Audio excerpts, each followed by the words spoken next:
తీసుకెళ్లి కూర్చోబెట్టుకున్నారు. అవి మాట్లాడాల నీతి వాక్యాలు మాత్రం చెప్తున్నారు.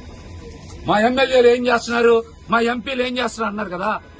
అసలు జనసేన పార్టీ జెండా పట్టుకున్నాడు ఎవరికి టికెట్ ఇవ్వలేదు కదా. మీరు మీకోసం 10 ఏళ్లు పనిచేసిన ఎవరికి టికెట్ ఇవ్వలేదు కదా. తెలుగుదేశం పార్టీ ఇతర పార్టీల నుంచి టికెట్లు ఇస్తే వాళ్ళు మీ గురించి ఎందుకు మాట్లాడతారు?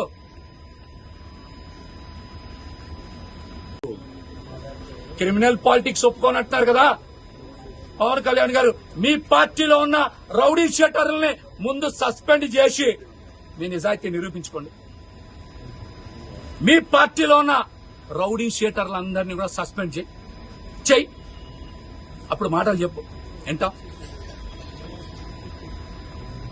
సుగాలి ప్రీతి గురించి కూడా ఎత్తారు కదా నిన్న. ఘటన 2017లో జరిగింది.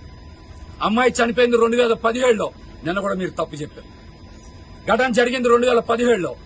ఎఫ్ఐఆర్ కట్టింది 2017లో. వాళ్ళని అరెస్ట్ చేసింది 2018లో. వాళ్ళకి బెయిల్ వచ్చింది 2018లో. 8 రోజుల తర్వాత వాళ్ళకి బెయిల్ వచ్చేసింది సుగాలి ప్రీతి కేసులో.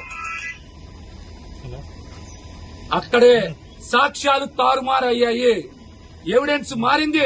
ఆ తెలుగుదేశం పార్టీ అధికారంలోకి ఉన్నప్పుడే ఈ విషయాలన్నీ నిజాలు. ఇవన్నీ తెలిసే కదా మీరు కర్నూలు వెళ్ళింది. మీరు ఎవిడెన్స్ ను మార్చలేరు, చట్టాన్ని మార్చలేరు. వైసీపీ గవర్నమెంట్ అంట ఎవిడెన్స్ తారుమారు చేసిందంట. మీకు దమ్ముంటే మీ దగ్గర ప్రభుత్వం ఉంది.